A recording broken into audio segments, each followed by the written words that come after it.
Hi guys, this is your psycho host, Psycho Alex, with another episode with Shenanigans and More, and I'm here with my friend Alejandro. Hello. Hi. He's gonna introduce himself, tell us a little bit about him and his life as a mailman. And if you guys want to follow him, I'll be putting his IG name below, and you guys can actually check out his adventures as a mailman, especially under the rain. What the fuck, dude? I was really like, what the hell? Super like scared for you in the rain. Those are the best moments, though. Really? Oh yeah. So how do you? Who are you? Oh. Who is Alejandro here? Okay. I feel like I'm like in high school again. In an interview? So my name is Alejandro. Here, raised in California, but my family are from Guatemala. Interesting. English is not my first language, believe it or not. People get so confused, but my first language is Spanish. Well, because he looks. Oh, that's a little baby lizard. Yes, it was coming my way. Okay, keep going. But, yeah, Spanish was my first language. At age 7, I believe, or age 9 is when I started learning how to speak English. There's a lot of lizards going on. I know, and they're coming my way. Yeah, it's adorable. They're gonna. No, stop it! Get out of here! Move! They're gonna talk about car insurance right now. But anyhow. Sorry, I'm just freaking out. It's okay. Yeah. So, about my story as a mailman. Previously, I was working as a line cook. I didn't become a line cook very quickly. I actually was a dishwasher. I started from the very bottom. I was washing dishes for almost like 3 other restaurants, and I did dishwashing for almost 3 or 4 years. Oh, snap. The place that they gave me a chance was this cuisine restaurant at Manhattan. I started as a dishwasher, and within 9 months is when I started becoming a line cook in the station of Garmo. I did that for 4 years, and it was very stressful. I don't know if many people used to see Hell's Kitchen, but I've lived that life in reality. You know, where if you didn't do the proper dish, I had chefs call me a mother effer and, you know, retard and what is wrong with your life and you're useless. And, you know, most of us... For a dish? Yeah, and we had to put up with that. We thought that this was the life of a kitchen. Yeah. And I put up with that for over 4 years, being that kind of mentality. Overall, I felt like it was very too toxic, and knowing that being a hard worker, you get recognized. Right. Because when I did quit that job, I had 3 phone calls from 3 different chefs. And I only had 2 weeks to decide which of these chefs I wanted to give a chance. Honestly, with me quitting that job, I made a promise that I never wanted to work as a kitchen anymore. I already had other ideas of what I wanted to do in career-wise, and that was wanting to be a mailman. Awesome. But at the time being, I did needed a job to continue supporting myself, of course. Because adulthood and life, and Yeah. we don't get to live under mom and dad's roof for free. Exactly, right? And so I decided to give this chef, her name was Chef Wynn. She's the best chef that I've ever worked with. Actually, very respectful. I look up to her. Not only did I see her as my chef, but a best friend and like an older sister that I never really had. She would always give me advice towards life and towards dating, most of all. But she was the best. She was the best, and believe it or not, she was a pastry chef. So that was a whole different aspect in life for me to start a new kind of experience for myself, because I never did pastry, and believe it or not, I fell in love with it. I fell more in love with pastry than I did working at the cuisine restaurant.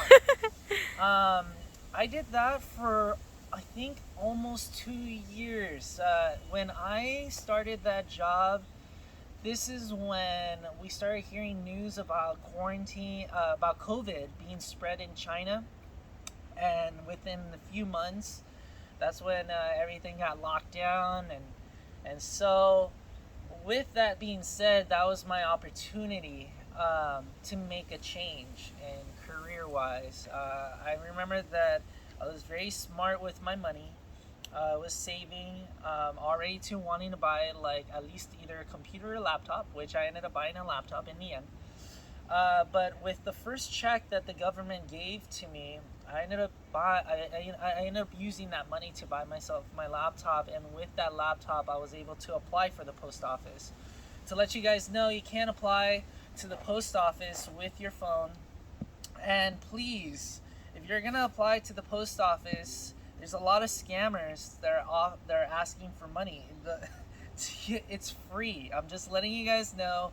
If you guys want to apply, it's free. There's no money charge. No way. Nothing. Yeah, I have so many people asking me like, I had to pay $25 or $50 to apply. Like, no. What? No way. It is an absolute free to apply, like every other place that you want to apply for.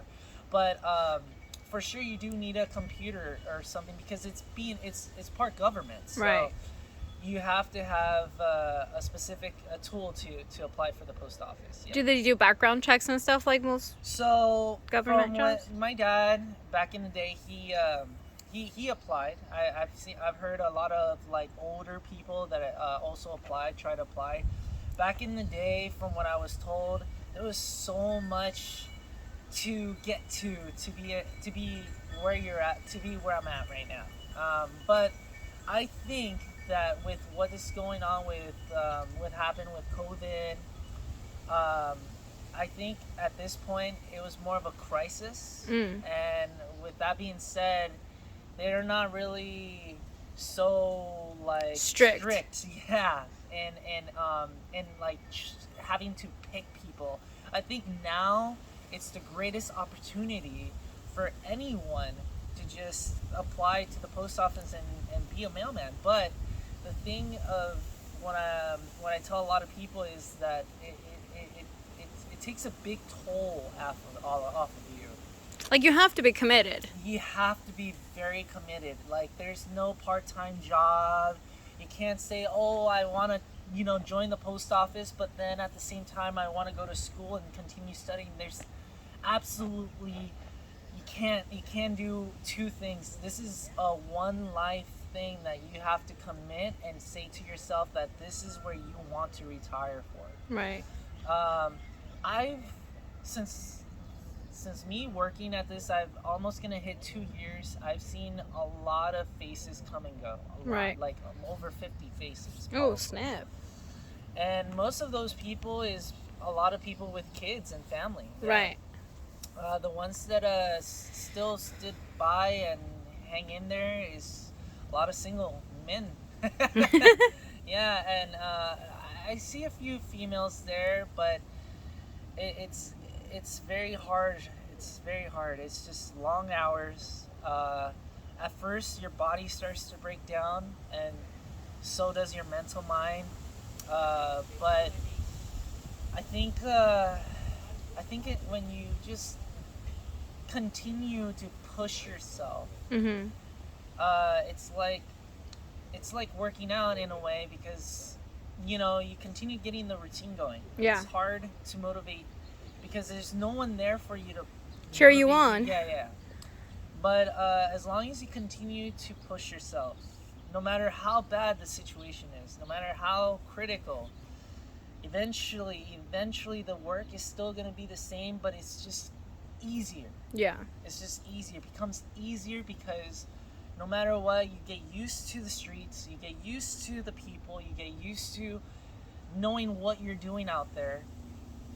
You become a soldier. Yeah. I'm not lying. You become a straight up soldier that you never really thought that you would ever be. And it becomes more pride, and you become more proud of yourself. Yeah.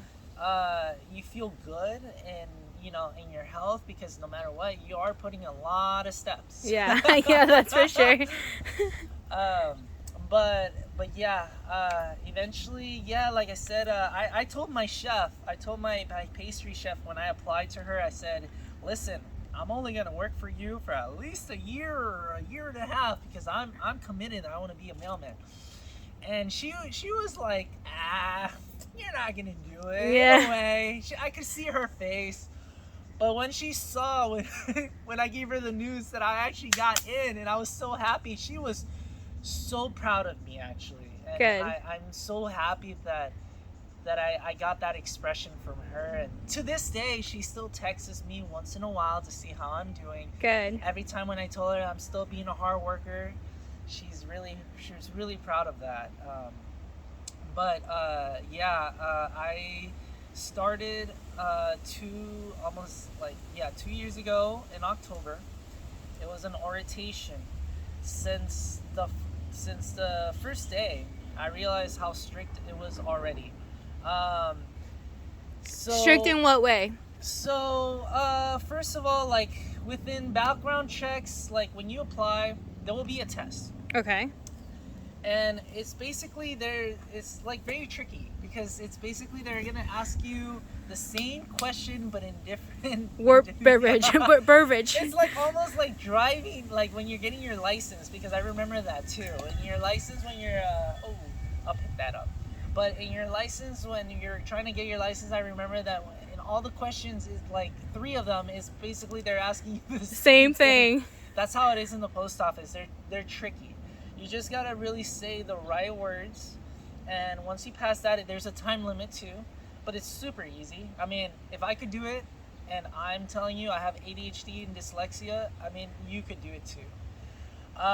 You just have to be as committed as you are, because you were committed to it. But it's more of common sense. I think it is. Okay. Like, are you gonna steal package? Are you gonna steal? Are you gonna steal checks? Are you gonna throw away mail? Like things like that. Are you good with taking orders? And these questions are asked because I'm pretty sure it's happened. Oh yeah. Yeah, definitely. People get tempted. There's a story that I could tell you that later on. But after you do that test, then they ask you to come in. They'll take a fingerprint on you, and so they are gonna check on your background just to see if you don't have any criminal substance. For sure, once you pass that test, then they'll do a fingerprint. They'll check your background just to see if you're not a criminal.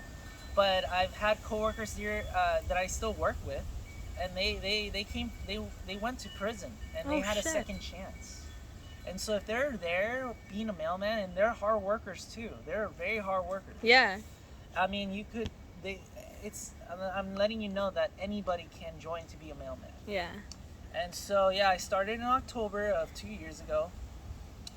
On the first day, they were already too strict. They asked us dress codes and what to wear, what kind of shoes to wear, what color of shoes.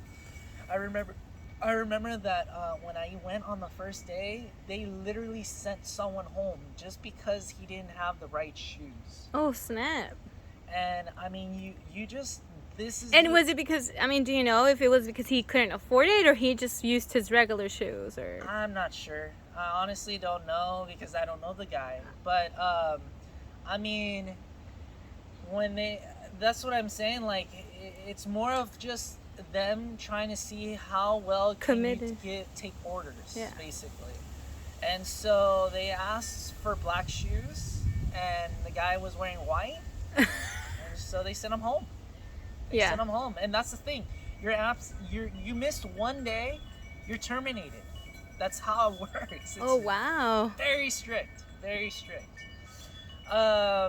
That day, I was in that room for 8 hours, and they were just talking about a lot of things of what goes on in the post office. I remember that the main 2 things that they kept repeating is, do not bring any weapons. Of course. And that really got me startled, because I'm like, okay, so I'm pretty sure a lot of people wanted a massacre in there or something. I don't know. And the other one was sexual harassment, which is normal. Common sense, Common sense. But those were the main 2 things. And for sure, they showed us like what it is, the life of being a mailman.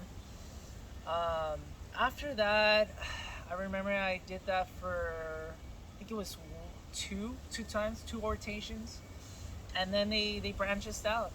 We were probably 34 of us in that room, and me and this guy went to Hawthorne.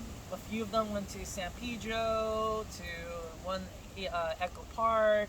A lot of people just got branched out. Okay. We all stayed connected, and within all of the 34, only 3 of us survived.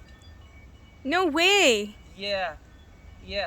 And believe it or not, out of the 2, because it's me and this other 2, one of the guys, he's still a CCA. He sometimes comes and helps out because we're sharing our office with Green Bean, which is in Los Angeles. So he comes over to help them out, and so I get to see him sometimes. But, Oh, that's cool. But yeah, out of the 34, is just 3 of us. Dude, that's savage. That's a lot to like either lose themselves. When I came to this office, it was me and this other guy, which we both came at the same time. And then afterwards, it was, I believe, 14 of us. I'm the last one standing. Oh, dang. And I'm pretty proud of how far I've gotten because of that. Yeah. And I would not stop saying that I am absolutely the last one. And so, after those 14, of course, new faces will show up. They'll probably last like a month or 2. And yeah, and they'll say I found a better job. Yeah. Which you can't say being a mailman is not that bad, because it's a great job. It's a great job. It's a great career, great benefits. But when they say they found a better job, is a job where it's an 8-hour shift and they still have a life to live on. Yeah. That's when they meant about having a better job. Yeah. So. Do you automatically get to start delivering mail, or is it like all the other processes where you get to sort and then you get to? So the proper way for us to like the baby steps that from what they was telling us in orientation, they were telling us all these things like, okay, so this is how you're gonna start. You're gonna come to the office. They're gonna make you do some office work. And then you're gonna get your driving test. They're gonna show you how to drive the LLV, and when you pass the LLV test, then they're gonna give you an OGI. And the OGI training is they're gonna show you. Well, technically, on the first day of coming into the office, it's called shadowing. You're gonna shadow somebody. You're basically their shadow. Basically, you're their Pokemon. That's how I call it. You're the Pikachu. You're literally just following this guy, and you're literally absorbing what he is doing. Now, I highly, highly recommend that when you are in those moments of shadowing, ask 1,000 questions. Right. Unless the carrier is a very not talkative kind of person, then you just absorb. Yeah. But please do absorb. Don't look the other way. Don't get distracted. But see what he's doing. See if this is the tricks see if this is the kind of life you want. Yeah. And so I did that for 3 days, I believe. And then then after that, I was just in the office working until my appointment for a driving test. And you cannot miss that day. You cannot miss that day, because if you miss that day, you're terminated. Yeah. And it wasn't in my office in Hawthorne. The location for driving, how to train you, was all the way in Bell Gardens, I believe. But since the first day I started at the post office of Hawthorne, this is where my 90 days probation starts. Mm-hmm. So I'm letting you know that from the first day I stepped in, I started putting 16 hours a day. Right. And getting 1 day off a month. So from that being said, I would shadow this person. This guy would leave. I would still do some office works until I hit 12 hours or more.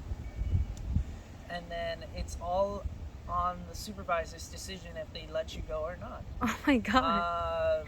And so, did the supervisors like you? Because sometimes they don't even like you, and they just keep you just to piss you off. These people are very cold-hearted. Anyway, but from what they were telling us in orientation, When I came into this office, it was nothing like they said in the orientation. Nothing. Because I got there, I got the shadow days. I didn't get any OGI training.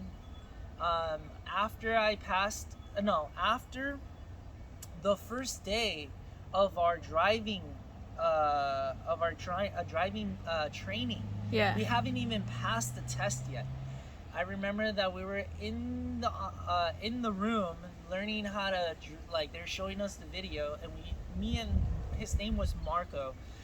He's the guy that we both went to Hawthorne. Uh-huh. We both got a text message while all the other carriers at other different offices were given the luxury to go home. But me and poor Marco got a text message saying, hey, after this driving class, I need you back at the office to come and work. So we already did 8 hours, so we clocked in that training, so we still are being paid for. So we clocked in there after done doing the driving training, because it was for 3 days. So 2 days there, it was video. Second day, they show you how to drive. Third day, they show you how to drive, and on that day, They test you. Yeah, they test you. Oh, snap. And so I remember that on the first day, they told us, yeah, come into the office because you still need to come and work. So we clocked out from there, drove to Hawthorne, clocked ourselves back in, and we still had to work for another few hours. Yeah. We didn't... To sort out or to work in the office? Because, like, what was... like CC, we were doing clerk stuff. Okay. Yeah, sort out mail on the P.O. box, or scan parcels, or move things around. And once we got our paper saying that we passed our driving test, that was the first day that I remember that he told us, don't go home. After this class, I need you back in the office, and you're gonna start delivering mail. Just like that. No OGI training whatsoever. I remember it for sure. They just started off with us delivering mail. No parcels, no flats, just mail itself. I had like maybe 4 trays of mail, and they said, good luck and do the best you can. Just like that. Just like With that. whatever shadow knowledge you took. Yeah. And it was rough. I could say that I did put a lot of tears. I would cry sometimes in the LLD. I could say that I bled in this job. I put a lot of sweat in this job because I did. And the satchel was given to me by an old carrier, and the satchel was already ripped and torn. And so that was my life as my first being a mailman, trying to get out there and doing the best I can, for real, doing the best I can. No wonder people wanted to fucking tap out. Yeah. But I mean, like I said, it's all about how much do you want this. Yeah. For me, my motivation, and every time when I was in those hard, rough days, I would think about everything that I went through At the in my kitchen. life, like kitchen-wise. At least for sure, these supervisors were cold-blooded. They don't care about you. They just overwork you. But for sure, I've never heard them ever disrespect me. Call me a mother effer. Call me useless. Call me a retard, like these chefs used to call me. Except Chef Wynn. She was such a sweetheart. But with the chef, let them treat me that way because they can't. Yeah. For sure, in a way, they could overwork you, but they can't disrespect you because at this point, you have so much rights to file grievance and get them fired like that. Okay. And so, but for sure, I could tell you this is another story that we could talk about, but I was sexually harassed. Yeah. Yeah. Believe it or not, men could get sexually harassed. No, I know that's a fact. That is something that we definitely have to talk And about. I filed a grievance on that, and I actually won the case. Good. Yeah. Was it a older woman? Yeah, older woman. Yeah. But like I said, yeah, we were just we were surviving. Yeah, I could call it that. We were just surviving every Even day. with that, dude, I would have fucking quit. I've quit. Yeah, jobs because of people not handling the situations properly, because supervisors or anyone, whoever I told I was being harassed, didn't handle it properly. yeah. Thank God we have a union steward there. Good. And so that being said, that guy really protects us really well. So, but yeah, we struggled that. I remember that when I came in around that time, it was the holidays. So, and then and then COVID. I mean, absolutely no one was showing up to work. So we were doing almost 2 routes every day. Every day. Fuck. Eventually, from doing mail, they made us deliver mail for at least a week, and then from delivering mail, then they gave us packages, and then we would just do packages on Sundays. We would work on Sundays. We were working every weekends. I mean, we were working every day. Yeah. I mean, I had so much pride to tell people that I would work every day, 24 hours. I mean, there was no rest. There was no rest. At least in the beginning of every month, we would get 1 day off, but that's it. Wow. Don't get me wrong, paycheck was absolutely Beautiful. great. Yeah, there was no complaint about money. That's for sure. You won't complain about money. But then you don't have time to spend it anywhere. Exactly. Yeah. Yeah, I think the way we learned how to be better is communication. Communication is such a beautiful. It's the most important key in life. Yes. To live on. You just need to communicate. That's the key in life. Yeah. Communication, having a voice. Yeah. Speaking up. That is what you need to be more focused on and be more strong in that fact right Yeah. there. And so I remember that time when we were still 14, we would all, like, when we were coming back from the office, which was like at 10 o'clock, 11 o'clock, almost 11:30 at night, we were still at the parking lot talking about our errors, talking about what we did wrong, what we did right. So the only people you could trust is the actual carriers. Yeah. Carriers that have already been working there longer. You had to trust. You just have to know who to trust and who not to trust. But how were you able to communicate with them? Like, I mean, because you would get your orders and then you'd get out, and then, like, do you ever really see them, or? No.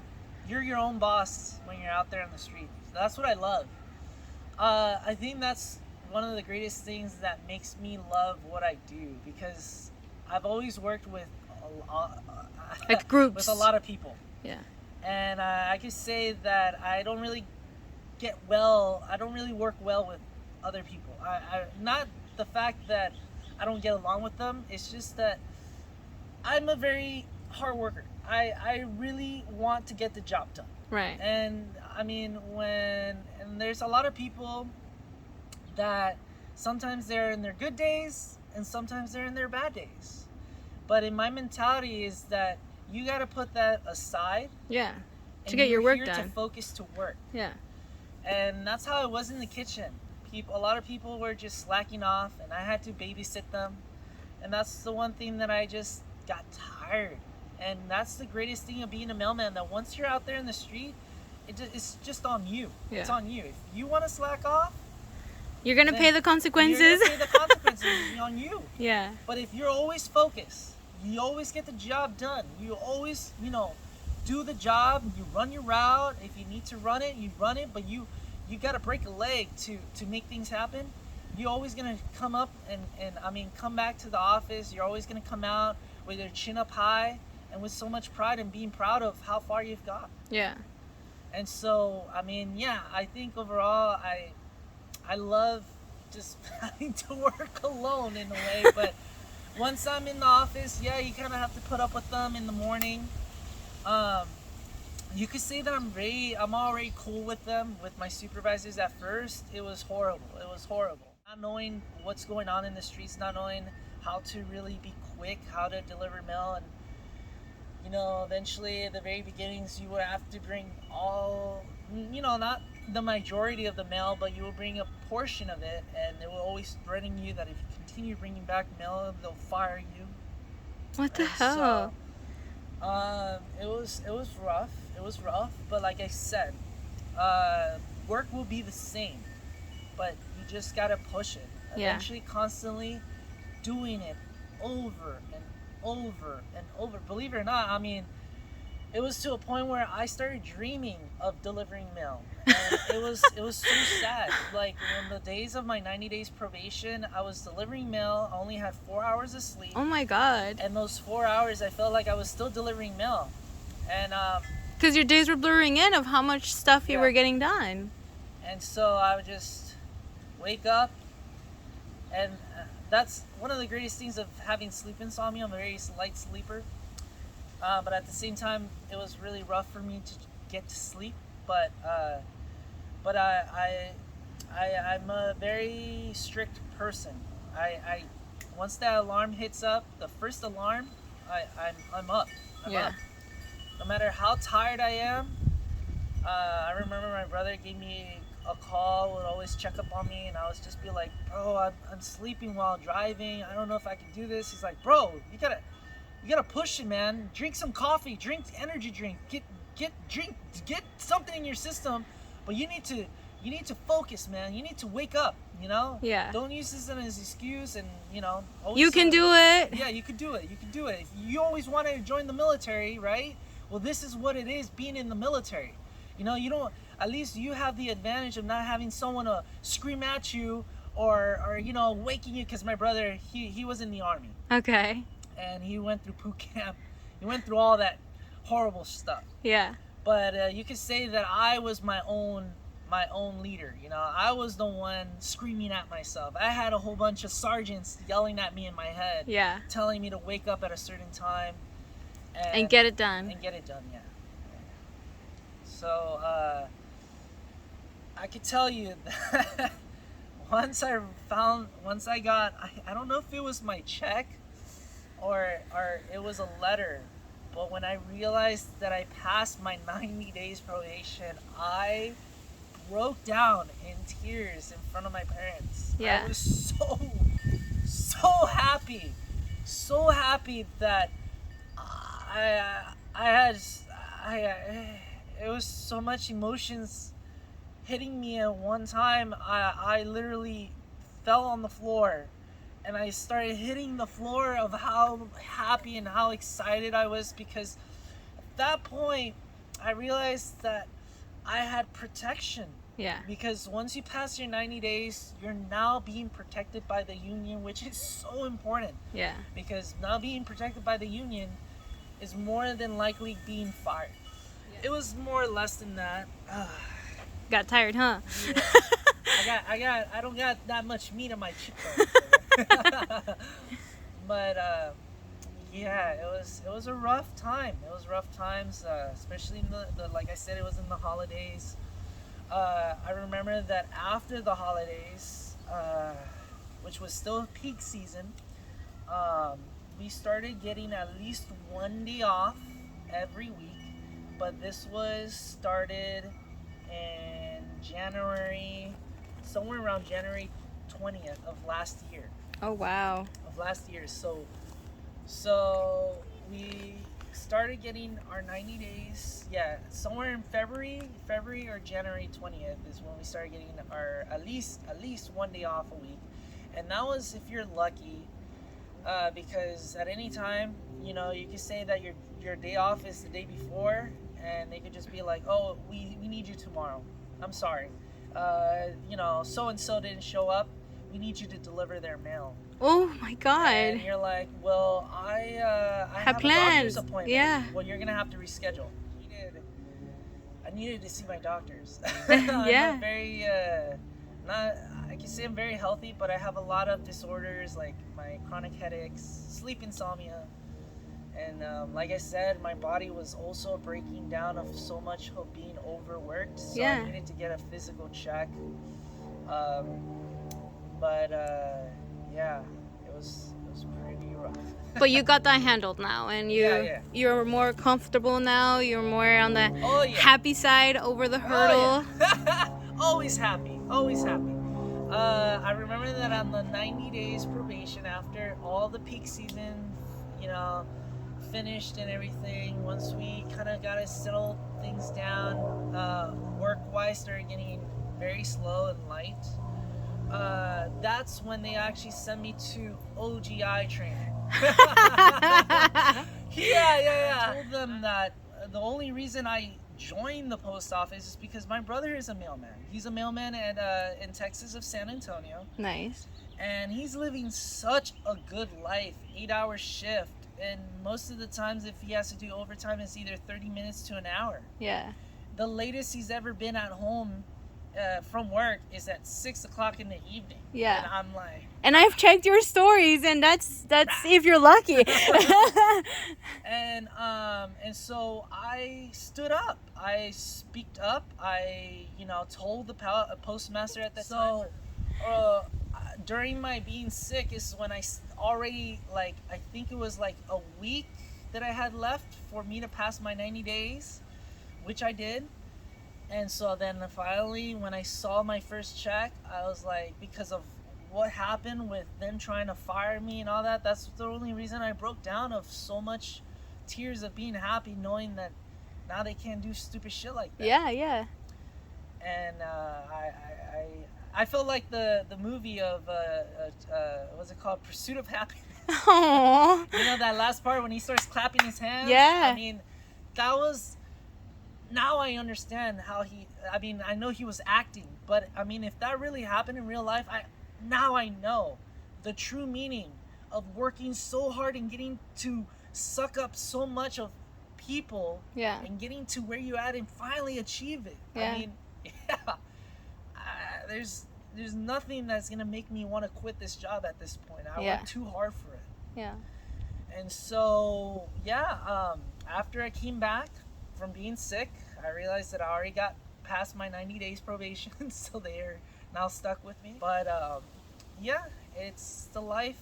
I mean, I realized that growing up, nothing is like happy fairy tales. Of course. It is what it is. And you gotta understand that just life is very unfair sometimes, but you just gotta see it in a more positive way. Yeah. And the most positive way is like being able to achieve those things. These are the moments where, like I said, the roller coaster will go down, but you gotta work yourself up to not be too affected by that. Yeah. And just continue being positive, because no matter what, tomorrow is a brand new page. Yep. Brand new page. I always see that. Whatever happens in the yesterday stays yesterday. Yeah. It comes to pass. And this is why it's supposed present is like a gift. Yeah. You know what I'm saying? But so, funny stories. Did you ever break anything while you were delivering? Do you get responsible? Do you get in trouble? I don't think so, but I can tell you that from my experience of what went on is a lot of my carriers got bitten by dogs. Yeah. So it's not just a myth, it's true. It is true. I don't know what's the thing, but I think it shows a lot of fear. I'm a dog lover. Yeah. I was raised with dogs, mostly with German Shepherds. And so pretty big dogs. Yeah. And so there's got to be a lot of trust within these animals. Yeah. But a lot of my carriers, if you show fear, these dogs will know. Yeah. They could smell it. And from what I get to hear their experience of what happened, I mean, it keeps me more alert, more cautious. The route that I'm delivering right now, that I've been delivering for almost 2 years now, there's a dog named Rocky, and he's a pit bull. I used to have a carrier. I don't want to mention his name. You don't have to. You don't have to. You don't have to. Luckily, I was off that day, and he had to deliver my route. And so this was in the middle of the night. It was like around 10 o'clock. Apparently, these people didn't have the gates locked because they actually lock it with chains. Oh my God. And this time, apparently, they didn't have those chains on them. And so he was able to get inside. He literally dropped the package on their doorstep. Once he hit that bam, bam, knock on that door, he got a oh right my on God. his leg. There's 2 dogs. So the pit bull got him right here. The other dog got him right here. He's beating up the bigger dog. and the other dog has continued biting him. Oh and my he's God. grabbing the other one, and the other dog, the pit bull, just let go and bit him on the hip. So it was pretty rough. To go to the hospital, get the shots, of course. Of course. And he still kept his job. But Well, I'm sorry. nah, it's cool. It's cool. But I mean, you're thriving, you're surviving, Yeah. and you got through the hardest part and hurdles of like being a mailman, and now you get to enjoy it and love it. Yes. I actually almost got bit. Almost got attacked by a dog yesterday. Oh my God. I was delivering my overtime, and I don't understand why these people. This dog didn't have a collar. They don't even have a fence. They don't got anything. Yeah. This dog was just chilling In the right front. on their doorstep, and he was a big dog, big pit bull dog, gray with a white, like right here. Yeah. And I mean, I'm just I'm more focused On your you know, mail. fingering my mail and listening to my podcast, because I also listen to podcasts when I deliver mail. Most of the times I listen to like horror stories, or I like to listen to murder. I had my previous when I used to work at the pastry, I had a coworker, pastry chef, cook, that she would listen to a lot of serial killers. I don't know why. She got me into it. So I listen to that stuff sometimes. But I'm listening to that, and all of a sudden, I hear a growl. Oh my So God. then I'm looking right in front of me, and this dog was already chasing after me. So that being said, my reflex is that I throw the mail right in front of their face. I throw the mail right in front of their face. That dog literally ran that way, and I'm like, I'm still gonna deliver this mail. So I walk into their doorstep. That dog slowly starts coming up to me. I approached by just giving him, like, showing my hand, let him smell me, Yeah. and then slowly just start, petting him. Eventually, you just not have to show any fear. Yeah. I pet the dog. The dog really found out that, You weren't threatening. yeah, I'm not a threat. Then he went around me. He smelled me a little bit more. I have dog treats, but I don't give a dog treat unless I ask the owner if it's okay. Right. Because I don't want... People get Yeah. really mad or... And so I just deliver the mail. I see the dog. I say, yo, what's up? Have a nice day. He probably said the same. He just laid back on the doorstep, and that was it. Oh my God. Yeah. I have, for sure, they require us dog spray, but I don't think that dog spray really works to begin with. I've never used it. Oh, wait. Actually, I have. I have once or twice at Southgate. There's a lot of stray dogs. Okay. And so for them to just stop following me, I just, make a huge line, and that's it. They'll just go their own separate ways. They'll go their own way. Wow. Well, this has been an amazing adventure going through your experience. We appreciate it. We appreciate your service. Oh, I thank you. And for everything you do. And I feel like people are going to actually appreciate mailmen a little bit more now, or mail people a little bit more now. But I thank you for taking your time, and the only very little time you have, and using it with me to tell people about what it is and what it takes and how your experience. And it's amazing. And I'm glad that you've made it and that you've gone all the way through. And but like I said, once you pass your 90, once you get your promotion, then you're Then they can suck it. yeah. Right. And now I'm required to come in at 8:00. I only get to do my job. I don't have to help the clerks whatsoever. I have a lot. You have the full rights, actually. And now you have life. And Now you get to have a little bit of a life, yeah. A little, which you invest at working out. yeah. Trying to get my routine back in the way as it used to be. Yeah. But you got this. You got this for sure. The goals is that I have, now that I got promoted, I think I have to serve in this office for at least a year or a year and a half. Or 2 years, and then that'll give me the ability to transfer out. You guys, this has been Alejandro Yes. with Shenanigans and More, and this has been your psycho host, Psycho Alex, and we are out. Bye. Peace out. Bye.